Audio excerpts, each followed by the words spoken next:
안녕하세요. 안녕하세요. 안녕하세요. 네, 안녕하세요. 저는 청년불자 박규리. 홍사운. 박유진입니다. 안녕하세요. 반갑습니다. 저희가 오늘 어디에 나와 있는지 사원 씨 알려주시겠어요? 네, 바로 뒤에 보면 한자로 써있기 때문에 잘 못 읽겠지만 중앙승가대학교에 와 있습니다. 바로 김포인데요. 여기 혹시 와보신 적 있으신가요? 완전 초면, 완전 처음입니다. 저도 처음 와봤어요. 있는 줄도 몰랐다가 네. 최근에 알게 됐는데 이렇게 오게 된 건 또 참 운이 좋은 것 같아요. 네, 오늘 좀 뜻깊은 저희가 이유를 안고 여기 중앙승가대학교까지 오게 되는데 혹시 아는 사람 있으세요? 다요? 네. 맞습니다. 저희가 출가 제의를 맞이해서 아하. 다시 한번 이 의미를 좀 다시 한번 되짚어보고 또 여기서 공부하시는 스님들도 뵙고 이야기를 나눠보려고 오게 되었어요. 네. 여러분들 기대되시나요? 네, 맞습니다. 여기 완전 계시는 기대돼요. 학인 스님들을 만나보면서 오늘 출가의 의미를 한번 되새겨보시는 좋은 기회가 되길 바라겠습니다. 그럼 우리 한번 스님들 뵈러 가볼까요? 네, 갑시다. 근데 이거 경사가 심하다.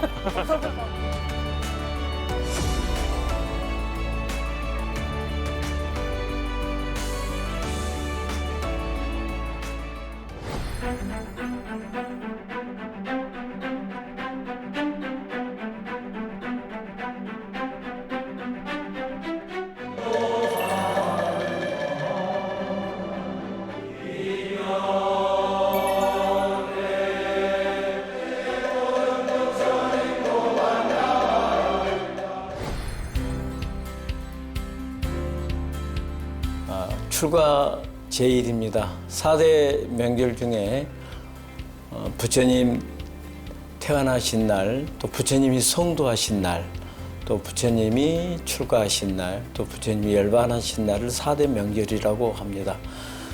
출가란 것은 내 삶에 태어나서 한 번 정도는 고민하고 또 고행하면서 인생을 바꿔가는 것. 근데 단 내 인생을 바꾼 것뿐 아니라 정말 요즘 어려운 이런 시대에 세상을 바꾸고 또 출가를 함으로써 제가와 불자가 하나가 되지만 또 출가를 하면서 많은 스승이 되고 또 사회에 나가서 사생자부가 될 수 있는 것이 큰 의미가 있다고 생각합니다. 그래서 좀 우리 불자들이 좀 많은 동료와 격려 속에서 좀 출가도 하셔서 좀 새로운 이 시대를 함께 공유하고 살아갈 수 있는 시간이 됐으면 합니다. 감사합니다.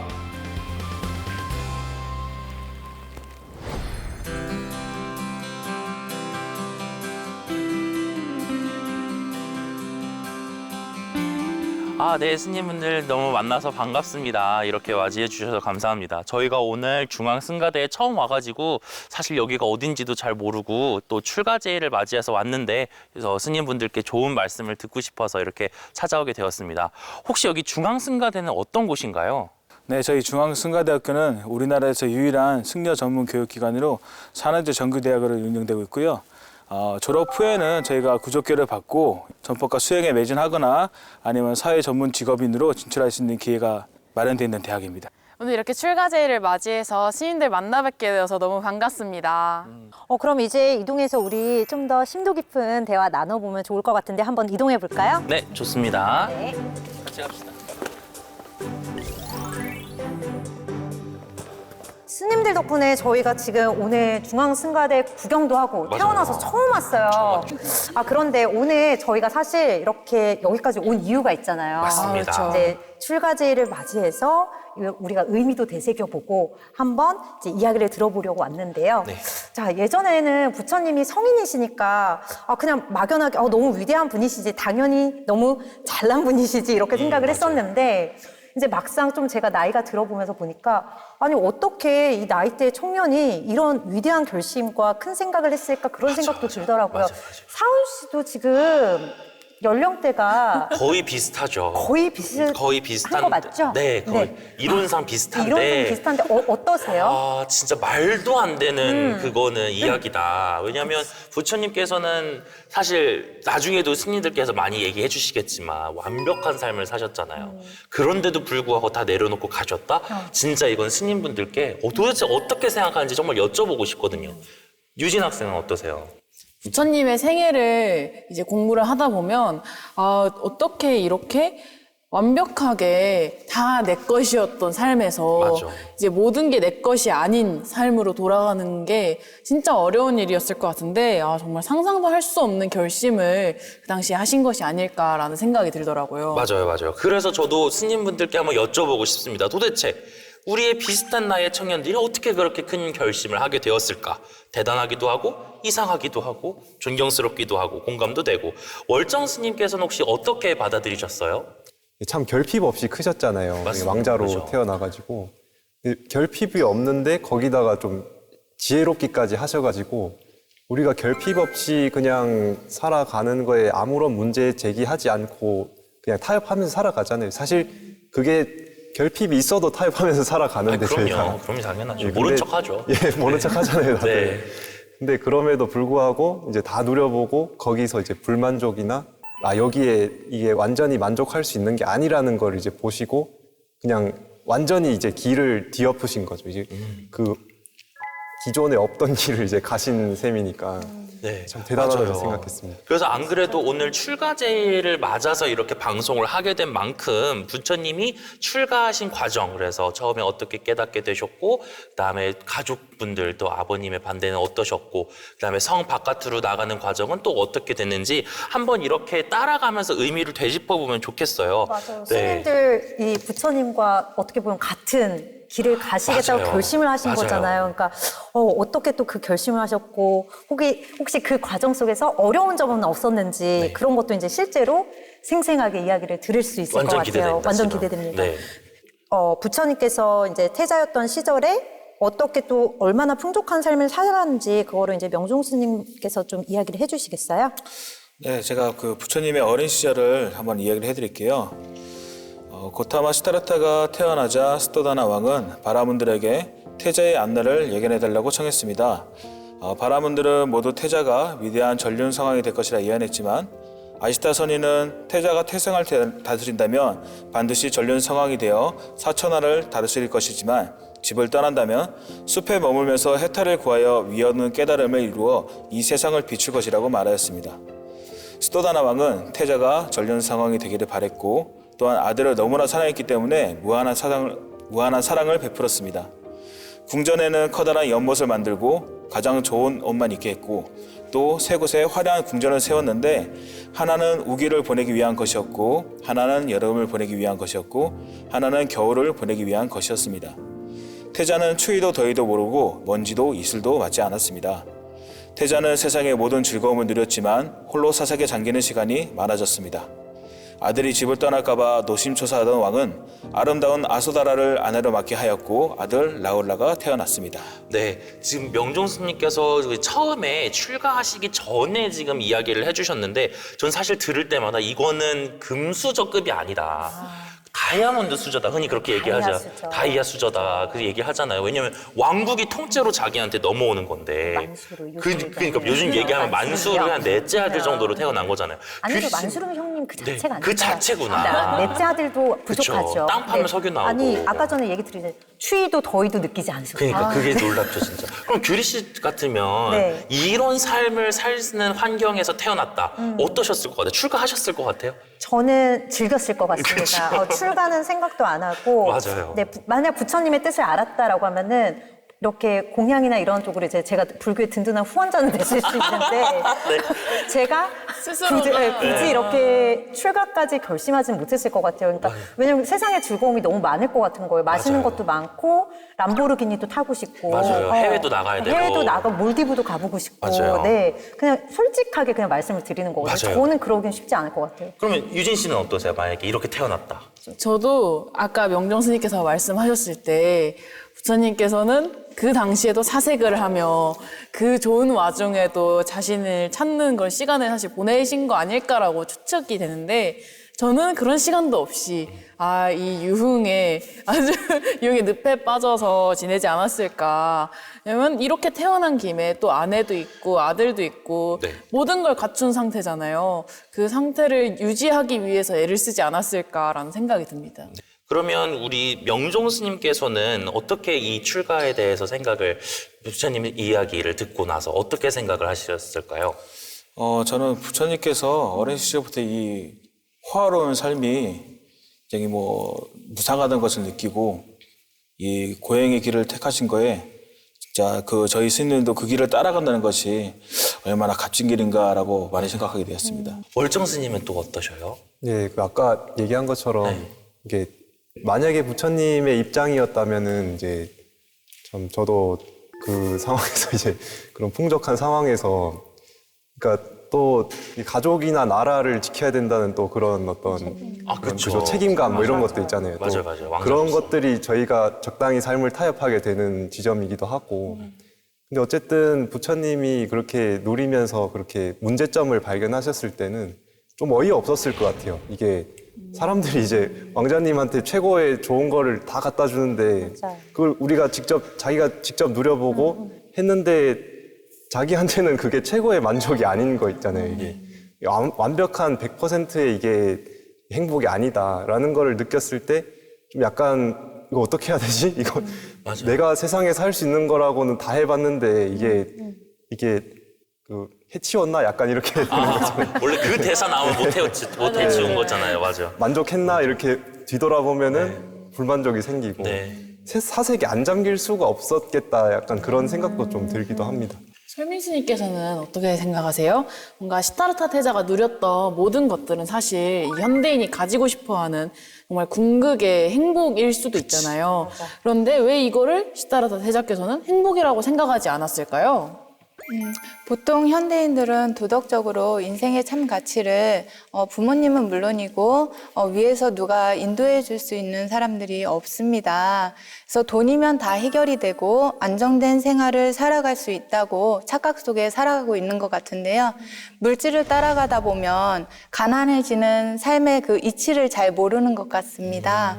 그래서 욕심 안 부리고 경쟁만 안 해도 행복할 텐데 그 보여지는 재물과 지위, 명예에만 치우쳐서 남들과 자신을 비교하며 불안하고 짜증이 늘어나게 되는 상황이 발생하는 것 같습니다. 내가 어떻게 하느냐에 따라서 모든 것이 바뀌어지는 것이지 밖에서 바꾸려고 하는 것은 아닌 것 같습니다. 맞아요. 사실 어떻게 보면 그 태자께서는 정말 우리가 지금 이루고 싶다 하는 걸 다 이룬 건데 그럼에도 불구하고 아까 그 월정 스님께서는 만족하지 못하셨다라고 얘기를 해주셨잖아요. 그러면 왜 이거를 행복이라고 생각하지 않았을까요?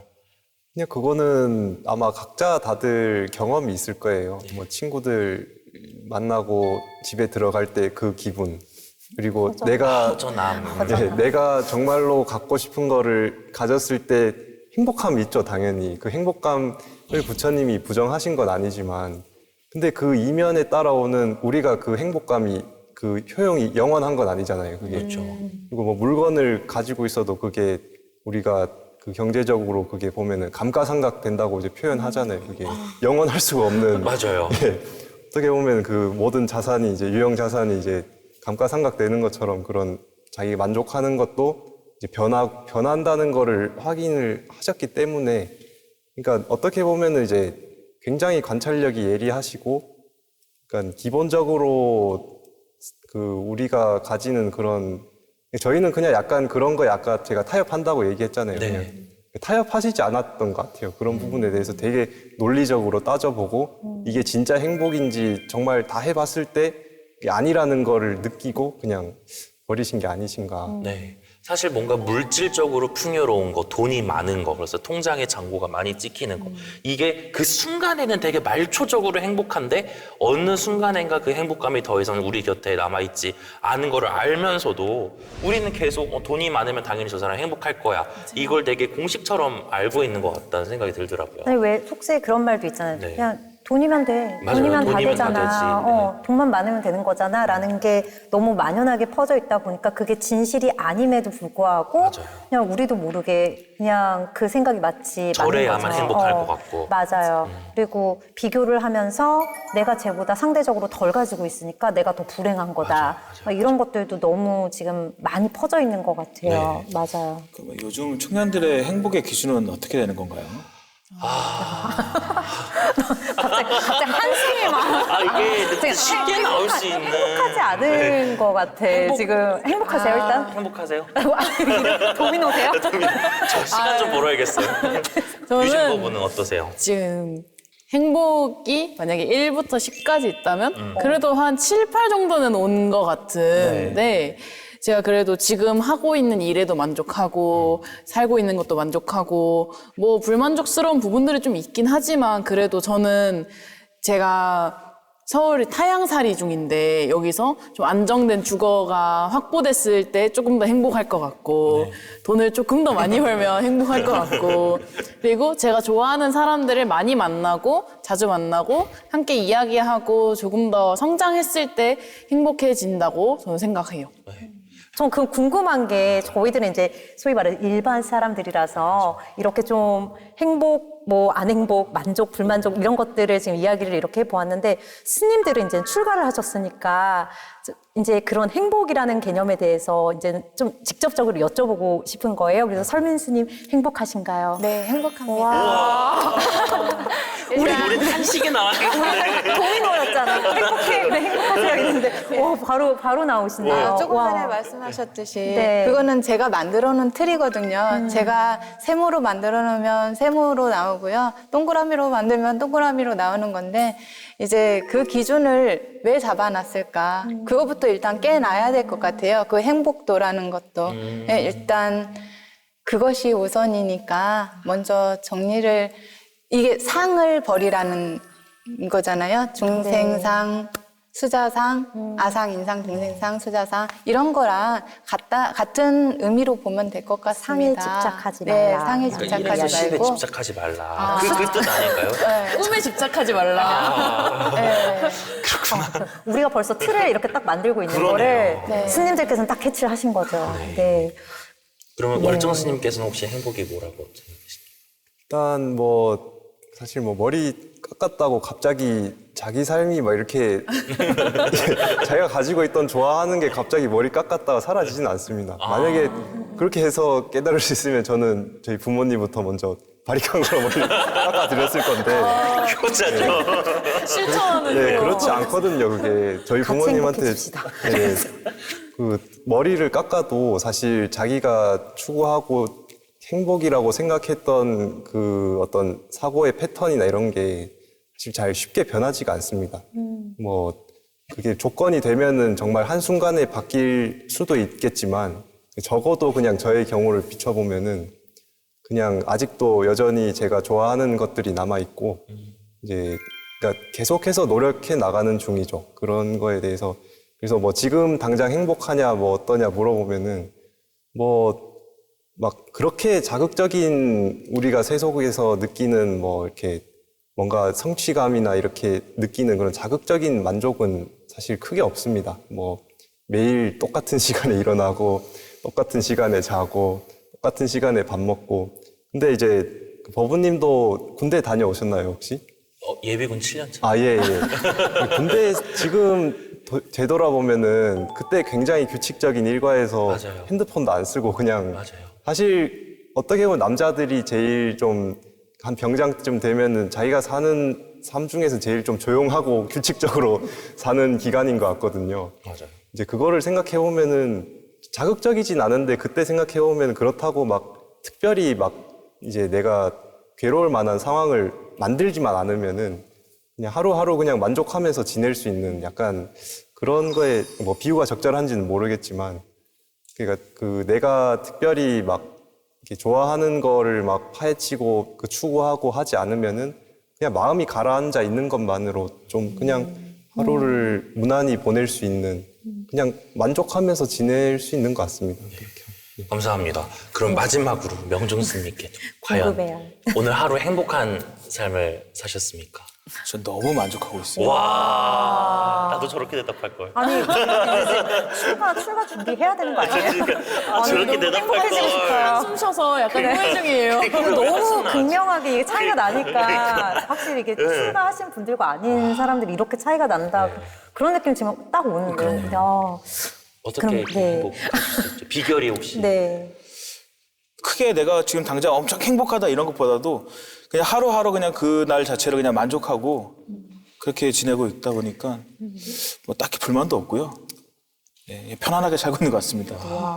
확실히 이렇게 스님들 말씀 들으니까 우리들이 얼마나 세속적인 그런 거에 묻혀 있었는가 그런 거 참 반성을 많이 하게 되고 아까 또 저희 스님께서 말씀해 주신 것처럼 열심히 정진해야겠다 이런 마음도 들게 됩니다.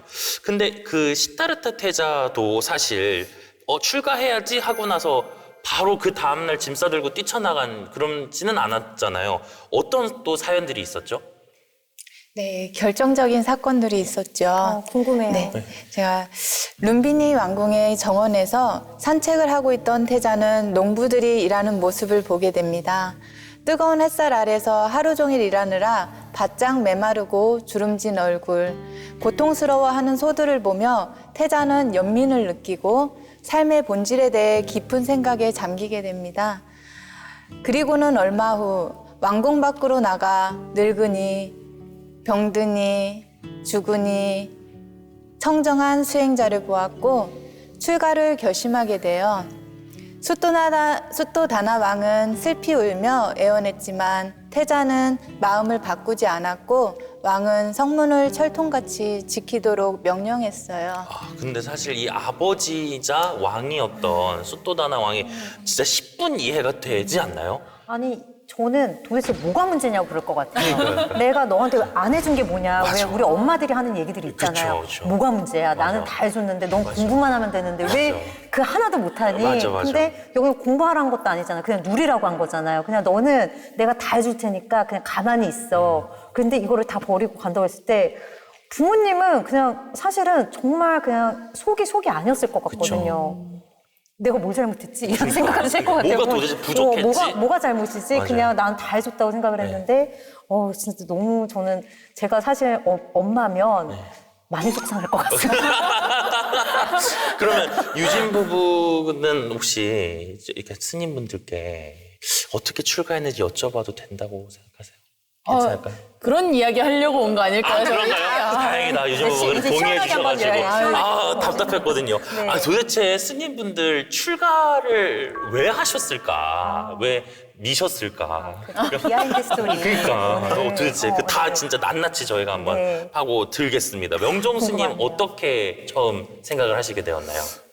저는 집안이 이제 원래 처음부터 이제 불교 집안이라서 어릴 때부터 영향을 받은 부분도 좀 있었고요.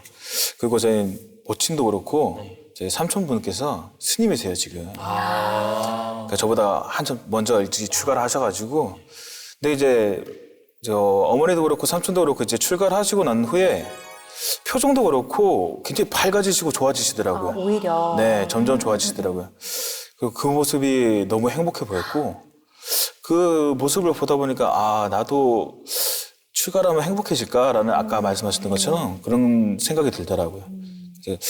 그래서 이제 제가 행복해지고 싶어서 출가를 했고 그 행복을 좀 주위 사람들하고 많이 나누고 싶어서 그래서 출가를 결심하게 됐습니다. 그럼 그 딱 출가를 결심했을 때 혹시 이제는 어쨌든 진로 결정을 하신 거잖아요. 그러니까 진로 결정을 했을 때 꼭 반대하거나 찬성하거나 이렇게 뭐 왈가왈가 하는 사람들도 있을 수 있는데 혹시 주변에 이제는 친구 혹은 가족 이렇게 분들께서 물론 훌륭한 그 롤모델 되어주신 분들이 계시긴 했지만 반대나 이런 찬성이나 이런 목소리는 혹시 없었는지 너무 궁금하거든요. 전혀 없었어요. 반성하는데 반대 아예 없었던 반대가 거. 없었습니다. 그냥 아예 그냥 다들 너무 환영? 좋아하셨고, 그러니까 뭐 가족들은 진짜 너무나도 당연히 좋아했고요. 그리고 친구들도 이미 뭐 저희 집안이 그런 걸 알고 있다 보니까 뭐 당연히 넌 출가할 거야. 갈 길을 가는구나 이 친구는. 라고 생각을 예상을 했다 하더라고요. 그거 다들 축하한다고, 잘하라고, 잘 되면 도와달라고 이렇게 뭐 다들 응원을 하고 네, 청탁을 하더라고요. 진짜 그래도 이렇게 좋은 사례가 있다는 게 어떻게 보면 이제 출가하시려는 분들께 어떻게 응원의 메시지가 될 수 있지 않을까 저는 그렇게 생각을 합니다. 왜냐면 출가라는 게 꼭 주변에 비통함, 아이고, 어쩌다가 이렇게 이게 아니라 출가는 되게 축복 속에서 갈 수 있다라는 게 정말 좋은 것 같아요. 월정 스님은 어떻게 또 출가하시게 되셨어요? 저는 이제 그냥 제가 불자로서 이렇게 훌륭한 보시자가 되고 싶은 그런 마음이 이제 그래서 이제 아버지 사무실을 물려받을 마음으로 이제 세무사 시험 준비를 했어요. 이제 서울에서 형이랑 둘이 올라가가지고 서울 이제 타지 생활하면서 이제 공부를 했는데, 그러니까 모든 지원을 집에서 다 해주셨어요. 그냥 걱정 말고 그냥 공부만 하라고. 근데 이제 뭐 그렇게 안 한 것도 있기도 했고요. 제가 뭐 이렇게 뭐 그렇게 열심히 못한 것도 있고, 그리고 그 이유 중에 하나가 되게 이제 나중에 공부를 그만두게 됐었는데 이제 되게 심한 압박감을 받았었거든요. 그게 그 공부라는 게 사실 뭐 이제 뭐 대학교 수능 같으면은 이게 점수를 맞춰가지고 조금 내가 못 쳐도 갈 학교가 있고 뭐 어느 정도 내가 이 정도 하면 됐지 이렇게 할 수 있는 선이 있는데, 이런 시험 같으면은 사실 되냐 안 되냐. 합격과 불합격 딱 그리고 이렇게 특히나 나뉘어져 2차로 올라가게 되면은 이 사람을 이겨야 내가 갈 수 있는 학원 가면 이제 성적표가 쫙 붙잖아요. 그런 것들이 이제 그런 게 너무 압박감이 심하더라고요. 그게 뭔가 내가 내 삶을 책임지는 게 이제 뭐 집에서는 그냥 그런 거 걱정하지 말고 그냥 하라고 이렇게 얘기하는데 못 견뎌서 이제 결국에는 그만뒀었죠. 그만뒀었는데 그날 내려오는 기차에서 그런 생각이 들더라고요. 이게 당연히 저는 제가 아버지께 내 거라고 생각했고, 이게 아무런 어려움, 경제적 어려움 없이 그냥 서울에서 지내면서 그냥 먹고 공부하고 하는데 아무런 어려움이 없었는데, 사실 이게 내 게 아니었구나. 이게 아버지가 만들어 놓은 거를 그냥 내가 내 거라고 착각하고 있었구나. 시타르타 님도 비슷한 생각을 하셨던 게 아닌가. 지금 갑자기, 이게 내가 이뤄놓은 게 아니라 부모님이 주신 거다. 그랬겠네요. 그런 생각을 하셨을 수도 있겠네요. 네, 갑자기 아니요, 얘기를 근데- 들으면서 네. 또 대입이 살짝 됐습니다. 아니에요. 그냥 이거는 뭐 네. 정답은 아니고요. 예. 갑자기 얘기를 듣다 보니까 이렇게 딱 들어서. 네. 그것보다는 이제 저는 조금 더 이제 결핍이 있었던 거죠. 이제 부처님 일대기 보면은 사실 왕의 자질을 다 갖춘, 실제로 이제 전륜 상황이 될 거라는 예언부터 해가지고 그런 과정을 차례로 밟아 얻은 도중에 이제 갔기 때문에 수도다나 대왕이 가지 말라고 한 거지. 예. 이게 정말로 왕이 될 사람이기 때문에 이제 또 더 그러셨던 것도 있었을 거라고 보거든요. 근데 저는 이제 저도 물론 이제 아버지 거를 그게 당연히 내 거라고 생각했지만 어쨌든 제 스스로 그 저와의 그런 싸움 속에서 저는 이제 결국에 이제 포기를 한 상태고, 이제 그렇게 집에 와가지고 부모님을 따라서 한번 또 절에 우연찮게 가게 됐어요. 거기서 이제 대반 열반경에 이제 거기 계신 스님이 이제 축원을 해주시는데, 그 형성된 모든 것들은 이제 소멸되기 마련이다. 뭐 부지런히 할 일을 다해 맞춰라. 그러면서 이제 설명을 해주시더라고요.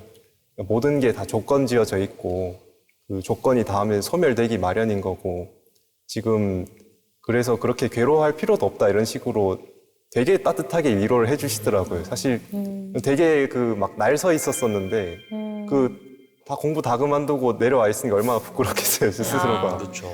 네, 그래서 그때 약간 이제 마음이 되게 겸손해 있는 상태고, 이제 손오공 보면은 이제 부처님 손바닥에서 막 그렇게 하다가 네. 결국에는 이제 그 이렇게 꽉 눌려 있는 그런 상태 있잖아요. 이제 그런 거죠. 이제 저도 비슷한 상태에 있다가 이제 그 삼장법사가 와가지고 이제 뭔가 얘기하면은 거기에 대해서 이제 귀하고 말 듣고 따라가는 것처럼 그때부터 이제 수행을 배우기 시작해가지고, 이제 그 당장 출가한 건 아니고 수행 좀 해보다가 이렇게 살아도 정말 좋을 것 같다 생각이 들어서 그렇게 출가하게 됐습니다. 사실 그런 부처님의 말씀이라든지 아니면 사찰에서 받은 위로가 이렇게 출가까지 이어지게 된 게 참 좋은 인연 같기도 한데요. 근데 부모님이 반대하시지는 않으셨을까요? 예, 부모님은 아주 좋아하셨어요. 부모님은 의외다. 그러니까 이제 둘 중에 하나였던 거죠. 그냥 얘가 세상을 살아가려면 그래도 그러니까 오히려 세상을 살아가는데 더 걱정이 많으셨던 거죠. 그래서 이제 지원을 어떤 식으로든 해주려고 하셨던 거고. 근데 이제 출가를 한다고 그 수행을 해보고 이 길이 맞다 생각하고 출가를 하겠다고 얘기를 하니까 너무 좋아하시더라고요. 솔직히 그 생각도 들더라고요. 내가 이렇게 잘 못해서 이렇게 좋아하시나 싶은 그런 생각도 들기도 네. 했었는데, 어쨌든 이제 부모님도 불자시거든요. 정말 잘 이렇게 뒷받침해주겠다, 이제 그렇게 이야기를 하셨죠. 그러면 전 설민 스님도 너무 궁금한데요. 맞아요. 우리 스님께서는 어떻게 출가 결심을 하시게 됐는지 네, 이야기를 해주시겠어요? 네, 저희도 이제 부심이 좀 가득한 이제 가정이었었어요. 근데 제가 17살 때 이제 엄마가 출가를 하게 되셔요. 네, 그러다가 저는 엄마가 없으면 못 사는 사람, 네, 그런 딸이었어요. 그러다가 엄마 출가하시고 학교도 그만두고 학교보다 저는 빨리 엄마한테 나 이렇게 잘 살고 있었어. 그런 어린 나이에 그런 거 잘못 생각했던 것 같아요. 네. 그냥 학교 잘 다니는 게 그게 맞는데 지금 나이 들어서 생각하면 근데 그거를 다 마치지 못하고 그러고서는 사회로 뛰어나갔는데 결국에는 이제 다시 엄마를 만나서 제가 32살 때 출가를 하게 됐어요. 그때 엄마한테 마지막 전화로 엄마 행복해? 했더니 엄마가 난 행복해. 왜 행복해? 출가를 해서 행복한 거야? 아니면 뭐 때문에 행복해? 했더니 너무 이 부처님을 모시고 사는 게 너무 행복하다고 어떻게 말로 표현할 수 없다고 하셔서 그러면 나도 출가할까 하니까 너무 좋아하셨고요. 네, 그래서 저희 아버지 같은 경우도 제가 올바른 승려로 길로 가기를 바라시고 엄마는 아직도 그러니까 사찰을 지금 운영하고 계시니까 지금도 제가 거길 가서 도움도 드리고 있고 예, 그렇게 살아가고 있습니다. 저 왜 이렇게 울컥하는지 모르겠어요. 그리고 그 부분은 또 학교를 그만두게 돼서 그 부분은 또 출가하게 되면서 채워졌습니다. 왜냐하면 조계종 출가의 조건이 고등학교 졸업 이상이어야 됐기 때문에 그렇군요. 네, 그래서 검정고시를 봐서 바로 패스를 하고 그때가 20살 때였네요. 네. 정말 설민 스님 이야기처럼 이렇게 믿고 지지해주는 사람들이 옆에 있어서 참 든든하셨을 것 같은데요. 저도 누군가에게 그런 사람이 되어야겠다라는 그런 반성과 반성하는 우리 다짐을 하게 되는 이야기였습니다. 그런데 진짜 저 놀랐던 게 명종 스님도 그렇고 설민 스님도 그렇고 월정 스님도 그렇고 다 좋게 다 행복함을 이렇게 생각하시면서 이렇게 들어가셨다는 게 너무 저는 되게 뭐 출가를 결심하실 분들 아니면 출가를 고민하시는 분들에게 정말 좋은 계기가 될 수 있다라고 생각을 하는데 여전히 저한테는 아직 출가하면 발가벗겨지는 느낌이에요. 응. 진짜 무슨 집에 있는 돼지 저금통까지 뺏어갈 것 같은 느낌. 그래서 어떻게 그럼 출가를 저는 그렇게 생각하는데 어떠세요?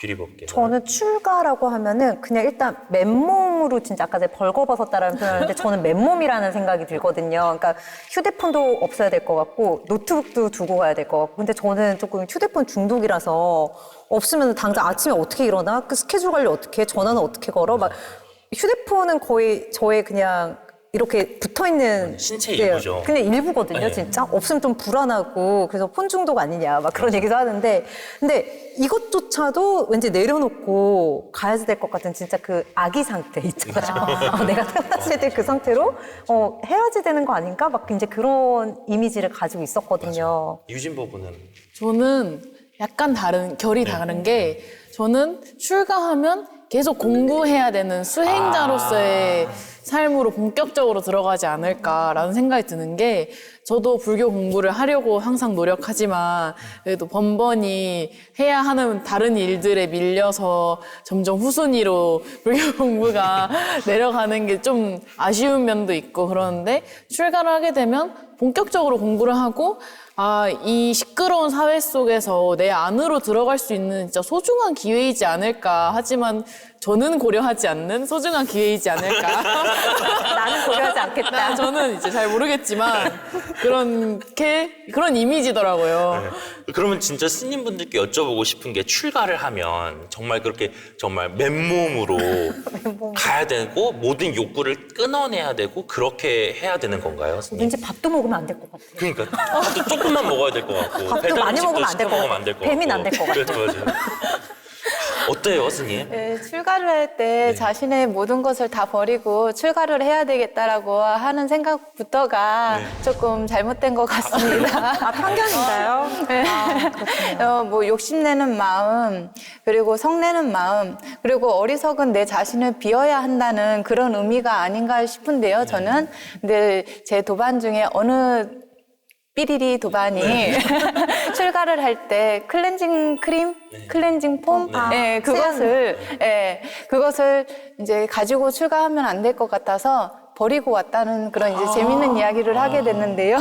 아, 스님도 클렌징 폼은 쓰실 수 있는 거예요? 그게 강원 특색마다 다 다른데요. 이제 좀 엄격한 데가 전 좀 엄격한 데 있었었고요.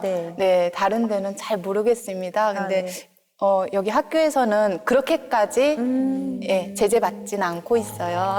휴대폰 써도 되는 거예요? 네, 핸드폰이 있어야 모든 소통이 다 가능합니다. 필수입니다. 그래서 아니, 요즘은 이거 말하면 군대도 요즘은 군인들도 오늘 휴대폰 군인들도 소- 이거 훈련소만 네, 나오면 네. 다 핸드폰 쓰게 되니까. 그러니까요. 그러면 지금 이제 이런 행자 기간 동안에 그래도 비워내는 과정이라든가 이런 것들이 분명히 있을 것 같은데요. 좀 이제 스님들께서는 이 비워내는 과정들에 대해서 조금 이야기를 해주실 수 있을까요? 명종 스님부터. 네. 비워내는 과정이라기보다는요. 그러니까 저도 그러니까 출가하고 행자 기간에는 가족이나 이제 뭐 물질적인 것들이 좀 내려놓아야 되는 건 맞습니다. 이게 그런 것들이 옆에 있고 가까이 있으면 좀 집착을 이끌어낼 수 있기 때문에 당연히 좀 내려놓아야 하는 건 맞지만 이제 정식 스님이 되고 난 후에는 뭐 당연히 필요한 것들이기 때문에 살아가면서 그리고 가족들 또한 저희가 부처님도 가족들을 이제 교화하셨듯이 저희 스님들도 이제 정식 스님이 되고 나면 가족들을 교화를 해야 되고 그리고 안아야 된다고 생각합니다. 되게 좋은 포인트 말씀을 해주셨는데 제가자들도 그 심출가라고 하는 말이 있지 않습니까? 네네. 그래갖고 마음을 청정하게 하면 그래도 부처님의 법을 따른다. 비록 이제 제가자지만 이제 그런 말들도 있는데 설민 스님께서는 이 부분에 대해서 어떻게 생각하세요? 계율을 잘 지키고 부처님 말씀을 새겨 듣고 그리고 착하고 바르게 살면 될 것 같습니다. 되게 어려운데요? 진짜 어려워요. 이제 계율부터 지키고. 네, 계율을 제일 강조하고 있습니다. 계율 제일 먼저 나왔잖아요, 네. 그죠? 그동안 출가제일은 불교 4대 명절 중 하나니까 막연하게 챙긴다고만 생각을 했었는데요. 오늘 이렇게 스님들 이야기를 듣다 보니까 출가제일에 대해서 또 출가에 대해서 너무 모르고 있었다는 생각이 듭니다. 앞으로는 조금 더 출가제일을 뜻깊게 보낼 수 있을 것 같은데요. 우리 불자들은 이 출가제일을 어떻게 보낼 수 있을까요? 어떤 마음으로 보내면 좋을까요? 나를 어떻게 되돌아볼 것인가, 그리고 인생의 참 가치를 어디에 둘 것인가, 그런 생각을 꼭 해봐야 될 것 같습니다.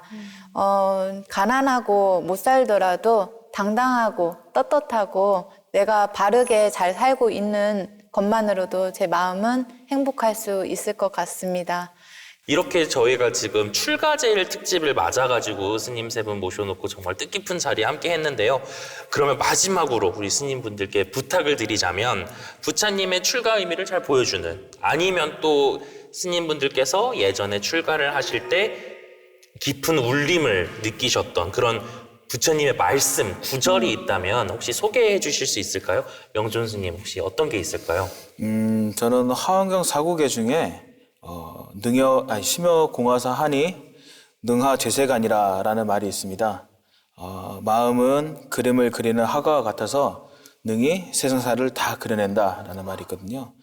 이것은 무슨 일에 있어서든 내 마음먹기에 달려있다라는 말이 있습니다. 설빈 스님은 혹시 어떤 구절을 소개해 주시고 싶으신가요? 네, 재앙막작 중선봉행. 네. 네, 모든 악함을 짓지 말고 여러 선함을 받들어 행하라. 이게 제가 알기로는 어려워. 그거 뭐지? 3살 먹은 동자도 아는 거 아닙니까? 했더니 3살 먹은 동자도 알지만 80 먹은 사람도 못한다라고 했던 그 구절이죠. 진짜 이건 들을 때마다 어렵죠. 어렵습니다. 들을 때마다 어렵습니다.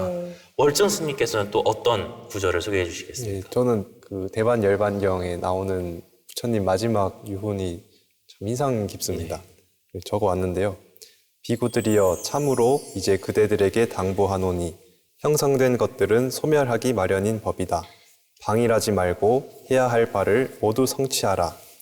이 구절을 보면은 참 이게 글로 적힌 거고 이제 한글로 번역이 됐지만 이게 뭔가 부처님의 간절한 그 제자들에게 이렇게 하라고 한 게 참 느껴지는 것 같다는 생각을 해요. 저는 이제 그래서 뭔가에 집착하면은 괴로울 수밖에 없다고 이제 돌아가시기 직전까지 이제 이야기하신 게 저는 굉장히 좀 인상 깊습니다. 네.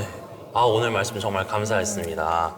그래서 시다르타 태자는 어떤 마음으로 출가를 또 결심했고 또 현재는 살아가는 청년 스님들과 청년 불자들이 어떤 마음으로 부처님이 걸어간 길을 따라 걷고 있는지 얘기를 이렇게 한번 나눠봤는데 어떠셨어요? 저는 뭐 처음에 시작했을 때도 이야기를 했지만 그 우리 부처님이 저희 이런 청년 연령대 맞아요. 네. 이 나이 때. 네, 이 나이 때. 그래서 우리 또 그 청년들이 참 모여서 이런 부처님의 법을 이야기하고 사실은 정말 이거 어떻게 현실적으로 우리가 실천할 수 있을까? 어떻게 행할 수 있을까? 이런 것들을 참 고민을 많이 하면서 이런 거 이야기할 수 있는 기회가 있으면 참 좋겠다라는 생각을 참 많이 하고 있었거든요. 그렇죠. 청년들이 모여서 얘기할 수 있는 그런 기회. 불법에 대해서 네. 이야기하고 구체적인 방안 이런 것까지 좀 해야죠. 그냥 부처님 말씀 좋은 건 너무 알겠는데 맞아요. 현실에서 어떻게 할까 이런 거 있잖아요. 그런 것들을 이야기를 해보면 좋을 것 같은데 이미 있다고 이야기 들은 것 같은데요. 소개해 주실 수 있나요? 저희가 이번에 네. 3월에 준비 중인 이제 불법 뉴턴이라는 그 핫한 청년들이 청년 불자들이 나와서 이야기하는 불교 이야기를 들을 수 있는 불법 뉴턴이 이제 3월에 준비되어 있으니 듣자 하니까 연령대를 확 낮췄다는 맞아요. 불교 TV에 불교 TV요. 네. 연령대. 네, 연령대를 시청자 연령대를 확 낮춘다는 뭐 그런 이야기가 있는데 진짠가요? 완전히 낮췄고 네. 또 이 청년 불자들이 어디서 얘기할 수 없는 뭔가 생생하고 생동감 있고 현장감 있는 이야기들을 많이 하고 있으니 참 3월 프로그램까지 너무너무 기대가 됩니다. 이름이 뭐라고요? 불법 유턴입니다. 불법 유턴. 불법 불법은 유턴. 이제 너의 턴이다. 듣자 하니 아니요. 21세기에 태어난 사람도 있다고. 그렇죠. 완전히 MZ 세대들로만 네. 구성이 되어 있다고 합니다. 기대됩니다. 그래서 오늘 이렇게 또 좋은 방송을 예고를 하면서 모두가 부처님의 출가의 의미를 되새기는 출가제일의 특집까지 오늘 같이 얘기를 나눠봤는데 모두가 좀 더 집착으로부터 자유롭고 그리고 행복한 마음을 가졌으면 좋겠습니다. 앞으로 이런 출가제일이 부처님 오신 날처럼 그리고 개인적으로는 연등제처럼 이렇게 좀 활기차고 즐거운 날이었으면 좋겠다는 그런 생각을 갖게 되는데 그런 의미에서 모두 행복한 출가제일 보내세요 하면서 인사드리는 건 어떨까요? 괜찮으신가요? 네. 네. 그러면 여러분 모두 행복한 출가제일 보내세요. 출가하세요. 출가하세요.